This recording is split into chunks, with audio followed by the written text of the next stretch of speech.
suivant. Alors, c'est Jean-Jacques Ayroux et Denis Linglin qui vont nous présenter cela.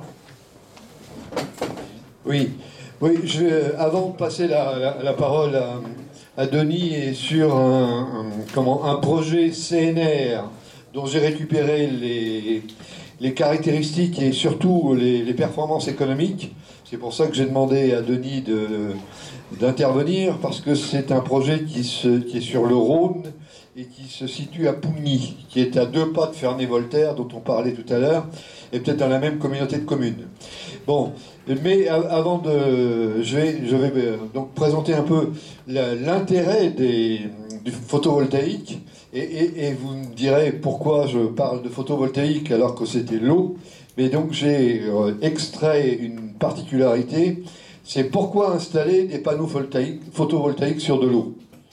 Donc, puisqu'on dit on est obligé de raser des forêts pour mettre du PV, qu'on va l'installer sur des toits de magasins ou sur des parkings, etc. Donc là, cette raison, et nous avons au niveau international, pas forcément qu'au niveau français, donc c'est pour répondre au manque d'espace lié au développement du PV. Trouver des nouveaux sites de cet ENR, donc cet espace. Salut Jean. Pardon, excusez-moi 2 secondes. Merci beaucoup, je te rappellerai. Pardon. Et effectivement, utiliser des plans d'eau, ça offre beaucoup d'avantages. Donc ça préserve les terres agricoles et sylvicoles, donc dont on parle beaucoup, les écologistes aussi. L'intention étant de l'intégrer à des zones non artificialisées. C'est-à-dire que ce qu'on veut utiliser au maximum, c'est les zones de plans d'eau, ex-balastières, etc., ou autres. Par contre, donc c'est de valoriser ces espaces non naturels, exploiter des sites inutilisés, des plans d'eau artificiels et construits sur d'anciennes carrières. Donc c'était ça. Alors après, avantages, inconvénients de tout cela. Donc, et là j'ai pris quelques photos de plusieurs projets, parce que tout à l'heure on va en parler un autre. Donc c'est réhabiliter des espaces pollués, généralement les balastières ou autres. Donc ça permet de répondre à 2 objectifs de ces énergies vertes. Alors également autre chose, parce que là on a beaucoup parlé des 1,5% des aéroréfrigérants, une partie de l'eau de réfrigération des centrales nucléaires dans les tours qui sont transformées en vapeur. Mais il ne faut pas oublier non plus que sous tous les plans d'eau il y a de l'évaporation. Donc, et cette évaporation, quand la température d'air augmente, elle croît. Donc ça a aussi cet avantage de limiter cette évaporation. Il diminue également par l'ombre le réchauffement excessif. Il réduit les proliférations d'algues ou de nouveaux végétaux liés à la photosynthèse. Et il réduit grâce... alors il pourrait, parce que là, moi, les gens de l'INES que j'ai vu il y a 15 jours m'ont dit le refroidissement des panneaux par de l'eau, c'est une usine à gaz. C'est-à-dire... parce que je lui ai posé... l'INES, c'est l'Institut National de l'Énergie Solaire, qui est au Bourget du Lac. Et il y avait quelqu'un qui me faisait une présentation, et je lui ai posé la question. Le fait qu'on maintienne la température du silicium sur le PV nous fait gagner, en gros, 5 à 10% de rendement sur ces capteurs. Par contre, ça c'est une performance accrue, et surtout quand on est au pic du soleil, ça serait un avantage, mais il faut, comme toujours dans l'hydraulique, il faut voir tous les avantages et les inconvénients. Mais surtout, ça a comme contrainte d'avoir à mettre en œuvre une usine à eau. C'est-à-dire qu'il va falloir réfrigérer, il faut un circuit fermé sur les capteurs mixtes, parce qu'il existe effectivement des capteurs photovoltaïques qui sont mixtes, refroidis, qui peuvent être thermiques pour faire de l'eau chaude et électriques pour faire autre chose. Il m'a clairement dit que le seul intérêt de ce type de capteur, et là on n'a aucun intérêt de le faire, il offrirait un intérêt et qu'ils vont développer. L'INES est en train de travailler dessus, mais je pense que quand j'ai dû vous donner la solution, un certain nombre d'entre vous ont peut-être... Le seul intérêt, c'est pour les particuliers, pour chauffer une piscine et alimenter l'électricité dont il est nécessaire pour exploiter cette piscine. Donc ils trouvent que mettre du photovoltaïque refroidi... Oui, voilà, ils vont proposer des produits clés en main pour, effectivement, en même temps, réchauffer la piscine et fournir de l'électricité. Alors là, pour revenir à ce PV flottant, alors il a quelques avantages, mais aussi, n'oubliez pas qu'il y a des inconvénients. Alors là, s'il réduit la photosynthèse, il peut aussi, dans certains cas, avoir d'autres... Donc, il réduit le développement de certaines algues, mais il peut en accroître la production pour d'autres. Alors, par contre, il y a une chose sur laquelle j'étais très surpris. Bon, ça peut être le cas ici, parce qu'il y a le parc aux oiseaux qui est à proximité.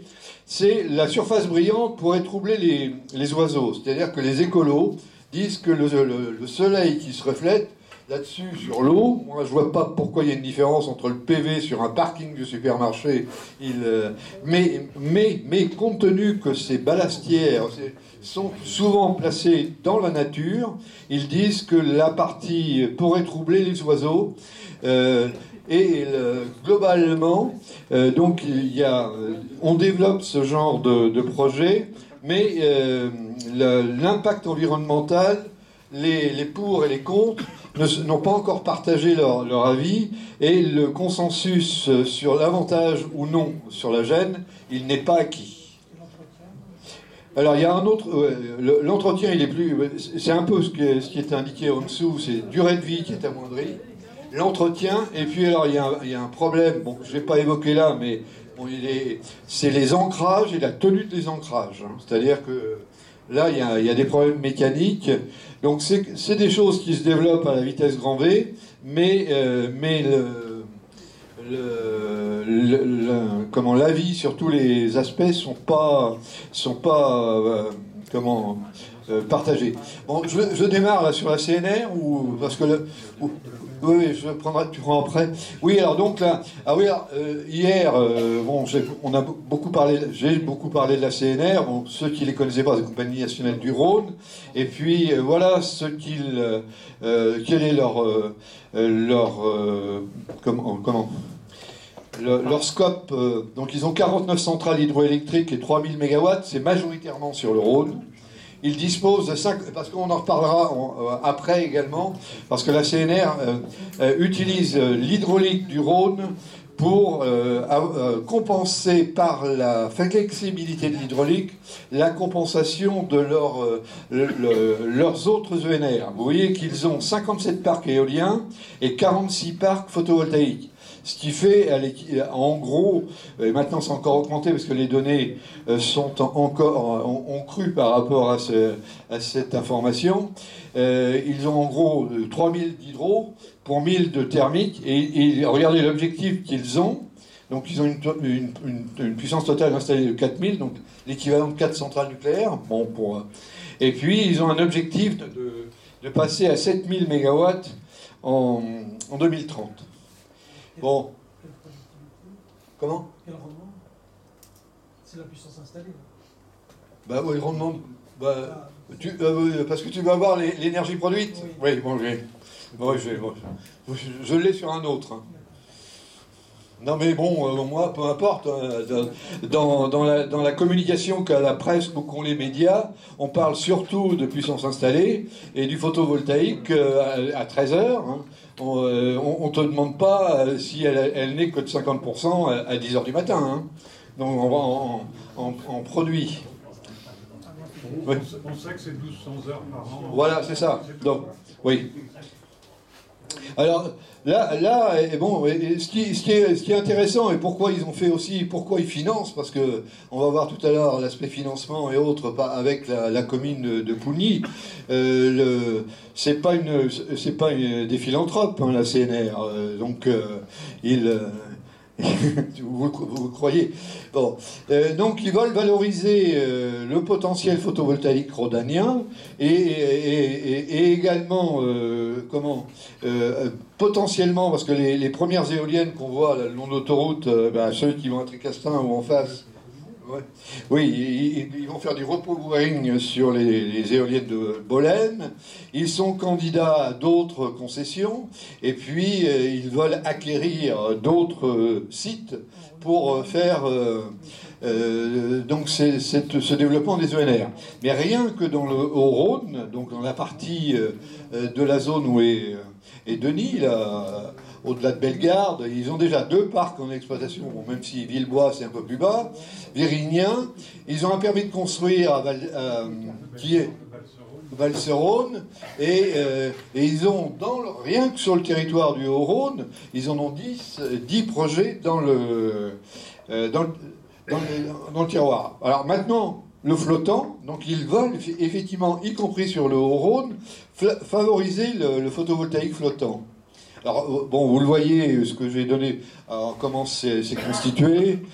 Bon, alors, les points que j'ai évoqués tout à l'heure, donc tout ça est sur flotteur, mais selon les sites, les difficultés techniques vont, surtout par rapport à un site classique, être l'ancrage. Alors également, ce qu'il donne comme élément, aussi comme avantage, c'est que ce type de plan d'eau, les ballastières, sont souvent à proximité, puisque c'était les agrégats pour faire la construction d'une ville, et ces ballastières sont souvent situées à proximité d'une ville, d'une cité, et tout de suite, en complément, à proximité, puisque bon là, c'est pas un HTA, mais d'un réseau HTA, ou BT, selon ou basse tension. Donc le HTA, c'est le 20 kV, donc ça leur permet de réduire les coûts de raccordement. Pour certains, oui, ont été transformés en base de loisirs. Mais comme ils sont souvent exploitants en même temps de ces sites et activités touristiques, ils vont effectivement les choisir. Donc là, vous voyez, il y en a un autre, voilà, le lac de la Madone sur le Rhône, dans le département du Rhône. Bon, c'est un axe privilégié de la CNR. Axe privilégié, bon, à ma connaissance, mais bon, peut-être que vous avez plus d'informations, qui n'est pas tellement l'orientation d'EDF ENR. C'est-à-dire que, parce qu'on pourrait aussi les mettre sur les canaux de la Durance, ou un certain nombre de sites, ou sur les bords, ou sur les rives de... Oui, mais attention, il y a le marnage. Donc, et là, attention aussi à l'ancrage. Quand vous avez un lac où il y a 30 ou 40 mètres de profondeur, il va falloir l'ancrer, le marner. Il va falloir que ces ancrages soient à géométrie variable. Donc, il y a un certain nombre d'autres caractéristiques. Ça serait plus proche de le mettre sur les bords des canaux de SCP, du canal de Provence, par exemple, ou sur les plots en béton, là, ou ailleurs. Bon. EDF n'a pas pris la même orientation que la CNR. Donc vous voyez, il ne manque pas de projets. Ils sont partis à fond sur ce concept. Vous voyez, même des bassins d'irrigation, parfois 4 hectares, et sur 4 hectares, ils mettent 280 kW. Vous voyez, donc vous aurez les transparents. J'ai été un peu surpris, les ayant rencontrés il y a 15 jours, et ils veulent aller à fond dans l'utilisation de ce type d'ouvrage. Donc là, la mise à l'eau, donc c'était sur le Rhône. Vous voyez l'allure que ça donne en termes de design sur le paysage. Alors celui de Pougny, alors ça je vais plutôt te laisser la parole là, puisque là c'est plus... Voilà. Donc, celui de Pougny, donc, vous le voyez ici. Vous ne voyez pas comment ça s'appelle, la perspective, mais enfin bon, c'est au bord du Rhône, à Pougny, avec les chiffres que vous avez devant vous, c'est-à-dire 5 hectares de surface. La centrale est estimée, puisqu'elle n'est pas encore construite, à la moitié, 2 hectares 4. La puissance estimée, c'est 2,6 MW crête, 2600 kW. Et puis l'énergie estimée qui va sortir de là, bah, vous multipliez par 1200 heures environ, et ça vous fait les 3,1 gigawattheures par an. Jusque-là, pas de problème. Donc forcément, pour 1200 habitants, comme ça dit que c'est combien 1300 habitants équivalents, et que Pougny n'a à peine que 1000, donc ils peuvent clamer bravo, on est commune à énergie positive. Sauf que, bien entendu, l'énergie positive, comme nous le savons tous à SLC, c'est un peu du pipeau. Bon, d'abord, c'est pas produit, consommation égale production, mais en outre, surtout, ça n'est qu'une toute petite partie de la consommation énergétique des habitants, puisque ça compte pas, bien entendu, tout ce qui est non électrique, donc les 70% d'énergie fossile, ça compte seulement une partie de l'électricité consommée par les ménages. D'accord ? Et ça fait pas beaucoup, donc voilà. Et grosso modo, si j'ai bien calculé, ça faisait 2000... C'était quoi? C'était 2600 MWh, ça fait... Oui, c'est ça. En moyenne, c'est 300 watts par habitant en continu sur l'année. Bon. En moyenne, disons, les gens consomment un peu plus d'électricité que ça. C'est parce que ça compte pas les machines à laver, les lave-vaisselle, tout ce qui consomme beaucoup, ça ne consomme que ce qui consomme peu. Voilà, ça ne compte que ça. Alors, la diapo suivante. Donc, pardon. La diapo suivante, parce que bon, je la regarde sur mon écran plutôt que de me démolir le cou. Donc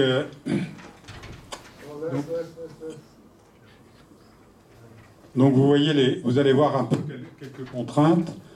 Donc en termes d'usage du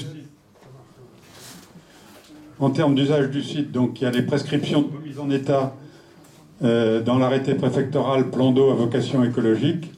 Donc le PV flottant n'était pas un sujet lorsque l'arrêté est paru. Aujourd'hui, l'écologie rassemble des sujets plus larges. Il faut se préoccuper, comme pour les lacs de barrage, de l'environnement, de la biodiversité, l'énergie, etc. En ce qui concerne la baignade pour les plans d'eau, par exemple, qui est un usage courant des lacs de barrage, ici, disons, les contraintes font qu'on ne va pas laisser les baigneurs aller se balader du côté des panneaux photovoltaïques. Donc la baignade sera sans doute interdite. On verra lorsque... Bon, enfin, la présentation date de début 2021. Et donc, normalement, l'arbitrage prévu le 16 novembre de l'année dernière a dû déjà être rendu négativement, mais je n'ai pas vérifié. En termes d'environnement, donc il y a toujours, bien sûr, l'environnement, surtout s'il y a les écolos qui nous surveillent derrière. Il y aura une étude d'impact sur le cycle biologique complet réalisée dans le but de qualifier au mieux le milieu et les impacts du projet. Et le bon point, c'est que mettre un parc photovoltaïque flottant, ça permet de sanctuariser quelque chose pendant au moins la durée du PV, c'est-à-dire environ 30 ans. D'accord ? Et ça fait partie c'est vrai que c'est un avantage environnemental. Je trouve que dans ma commune, je veux faire un projet, pas comme celui-là, mais un autre qui sanctuarise pour des dizaines et des dizaines d'années. Eh ben, mes écolos, ils veulent même pas reconnaître ça pour essayer de contrer le projet. Enfin, bon, bref. Peu importe. Urbanisme. Donc le zonage du PLU ne permet pas d'implanter une centrale PV flottante. Donc on connaît la méthode, enfin quand on est élu, on connaît la méthode. Il y a un PLU, ça demande 10 ans avant de le modifier.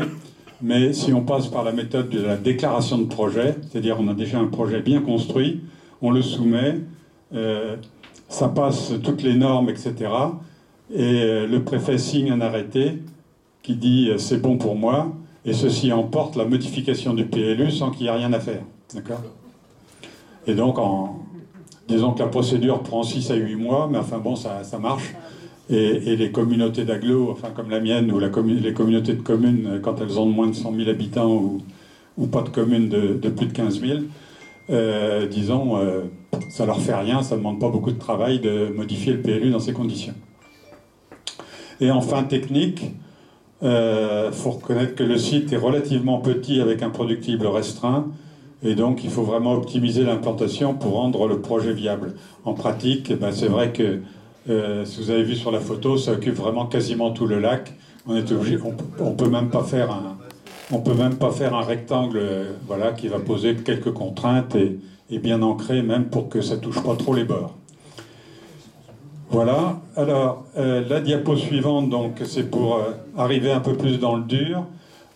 C'est pour vous montrer sur cette diapo que vous voyez que là-dedans, vous avez 3 trucs en rouge-rose. Ça fait 3 ans d'administration.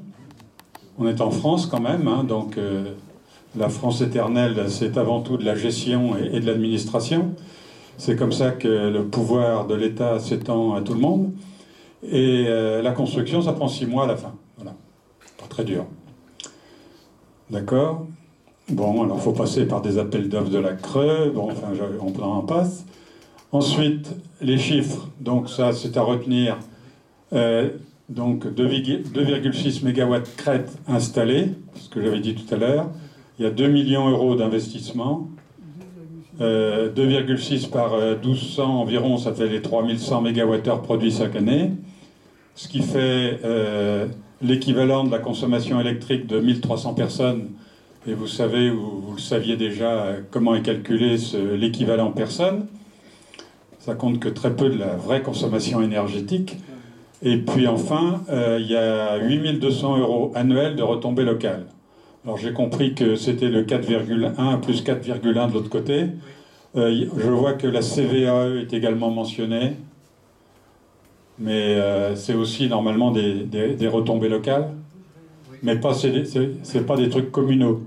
Et là, c'est seulement 4,1 pour la commune. Oui, c'est ça. Il y a beaucoup, la moitié pour la commune. Et la moitié pour le département. Bon, il y a quelques autres sommes. Et puis, la commune touche aussi la taxe d'aménagement. Parce que c'est comme tout projet urbanistique, vous construisez une maison, vous construisez un hangar, vous construisez un truc, il y a une taxe d'aménagement qui permet de payer la connexion au réseau, les routes qu'il va falloir faire pour ça, etc. Ou une partie de... Et donc, comme à Pougny, c'est 5%, ça fait 7200 francs, 200 €. Mais au moins, c'est une seule fois, là. Hein. C'est pas par an comme les 4,1. OK ? Et maintenant, quand même, un autre truc intéressant. Donc, parce que on a tendance peut-être à penser que le recyclage des modules photovoltaïques, c'est pas encore résolu. Et puis, disons, les panneaux sont pas recyclables et que ça coûtera cher sinon. Bon, voilà quelques diapos qui vont vous prouver un peu le contraire en l'état actuel de la technique. Donc, c'est toujours la CNR qui parle, hein, quand même. Et puis, la société qui donne les chiffres, c'est la société de recyclage. D'accord ? Donc, bien sûr, en fin d'exploitation, CNR s'engage à démanteler les installations. Donc, le recyclage des panneaux est organisé et financé dès leur fabrication, grâce à l'éco-contribution. D'accord ? Et en France, c'est l'organisme Soren qui est chargé de la collecte et du recyclage des panneaux usagés pour toute la filière photovoltaïque. Donc, les chiffres de la Soren, tels qu'ils sont décrits ici. Donc, voilà comment ça se passe. Donc, la première usine de recyclage de panneaux photovoltaïques a été inaugurée il y a 3 ans, en juillet 2018. Donc, vous voyez qu'il y a déjà des machines qui sont capables de séparer entre le verre, le silicium, le cuivre, l'aluminium, le cuivre étamé et je ne sais quoi qui s'appelle l'EVA Tedlar. Donc, ça doit être... une molécule complexe qui rentre dans la construction du panneau. Et donc le taux de valorisation des panneaux silicium atteint presque 95% en fin de vie. D'accord ? Là, c'est un panneau, enfin je dirais c'est un panneau photovoltaïque, mais c'est aussi, disons, un peu de publicitaire. C'est-à-dire pour montrer que vraiment tout est recyclé là-dedans. Le verre est un matériau recyclable, ça c'est vrai. C'est 75% du panneau. La cellule photovoltaïque, c'est le composant électronique, donc la puce, et puis la cellule elle-même. Principalement à base de silicium, donc c'est réutilisable 4 fois apparemment. On peut recycler 4 fois. Les conducteurs qui sont en aluminium, ça coûte moins cher que le cuivre. Bon, enfin, bon, ils sont aussi en argent ou en cuivre pour les modèles de luxe ou je ne sais quoi. Peuvent être réutilisés, ça c'est vrai, on peut séparer l'aluminium ou l'argent ou le cuivre. Le cadre en aluminium, en principe, c'est vrai aussi. Donc l'aluminium, ça coûte cher, surtout à cause de l'électricité quand on le produit. Au moment du recyclage, ça en coûte beaucoup moins, donc c'est vrai que ça peut être un peu valorisé. Et les plastiques, bon, ils peuvent être transformés en granules ou servir à produire de l'énergie en brûlant. Donc tout ça, au bout du compte, c'était pour vous montrer qu'en pratique, il y a quand même des chances que ça ne soit pas totalement quand même renouvelable et qu'il y aura il y a une industrie du recyclage des panneaux photovoltaïques qui existe. Qui est en train de se monter. Et qui est en train de se monter. Seule chose, c'est que bon, pour l'instant, il n'y a qu'un seul prestataire qui a enfin, je constate, hein, disons, qui s'est vu déléguer la délégation par l'État de traiter toute la filière française. Soren. C'est un équivalent au bras. Je ne sais pas, peut-être, oui. Évidemment que l'idée peut venir de l'Andra. Bon, d'accord. Sauf que c'est une société privée, elle n'est pas... Voilà. Donc elle n'est pas là pour seulement faire ça, mais aussi pour enrichir ses actionnaires. Le 30 ans sur le flottant est un peu optimiste. Ouais. Parce que tout à l'heure, moi, avec les discussions que j'ai eues, à cause de ce milieu de l'eau, c'est plutôt 20 que 30. Ouais. Donc, Normalement, c'est ce qu'on dit. Enfin, je sais que dans mon département, donc la société d'économie mixte, la SEM, qu'on a appelée les énergies de l'Ain, ça fait l'EA, donc dans notre jargon. Je connais un peu parce que je suis vice-président de ce bazar départemental, ce syndicat de communes départemental. C'est vrai que ils installent des panneaux. Ils sont vendus pour 20 ans, qui est à peu près le taux de récupération de l'argent qu'ils investissent. Et par la suite, ils le laissent à la commune. Et la commune, on leur dit, vous allez pouvoir empocher le fric que nous, on a empoché pour rembourser notre dette, parce qu'on a forcé la SEM à emprunter pour faire ça. Quand même, parce que sinon, on savait qu'ils s'arrangeraient toujours, enfin pour ne pas tout compter dedans. Et être sûr bien qu'ils ne pompent pas dans les recettes, enfin dans les ressources du syndicat lui-même. Donc on a fait une SEM séparée, pilotée par le syndicat, mais dans lequel il y a le département, des banques, etc., ce qui permet de répartir les coûts aussi d'investissement. Mais bon, voilà. Et donc, tout ça pour dire que c'est vrai que le solaire, pour l'instant, quand même, il faut compter beaucoup de temps pour avoir le retour sur investissement, le ROI. C'est moi-même sur ma commune, donc pour faire bien, sachant que ça ne servait à rien, j'ai quand même installé des panneaux PV sur mon école et ma caserne de pompiers. On a été subventionné à 50%, donc on doit rembourser les 50 autres pourcents, et les recettes, enfin on les a avancées. Et les recettes, compte tenu des frais de maintenance, de quelques ennuis, parce qu'il y a eu une année où on n'avait pas mis des pare-neige, la neige est tombée, ça a fait un dégât de 10 000 euros sur le voisin du dessous. Donc des trucs comme ça, évidemment, c'est pas agréable, mais c'est la vie. Mais on arrivera péniblement à avoir la parité et le ROI au bout de 13-14 ans. En étant... mais sans la subvention, c'était le double et donc supérieur à la durée de vie du panneau. Oui. Oui, j'ai une question. C'est comment est fixé le tarif de rachat pour des installations comme celle-là? C'est à l'issue d'un appel d'offres ou Oui, c'est issu d'un appel d'offres imposé par l'État. C'est lui qui lance les appels d'offres. Au début, il n'y avait pas d'appel d'offres et les prix étaient fixés par l'État en fonction d'obtenir une rentabilité. Et pour vous donner un exemple, vous dire, les premiers panneaux que j'ai posés dans ma commune, le kilowattheure nous est remboursé à 50 centimes le kilowattheure. Le deuxième, c'était déjà tombé à 28. D'accord ? Mais Et maintenant, cela, je pense que maintenant, on est à, je sais plus, entre 5 et 10 centimes, je crois, les appels d'offres. Le dernier appel d'offres, oui. c'est des appels d'offres pour n'importe quel panneau solaire ou c'est un appel d'offres pour des panneaux solaires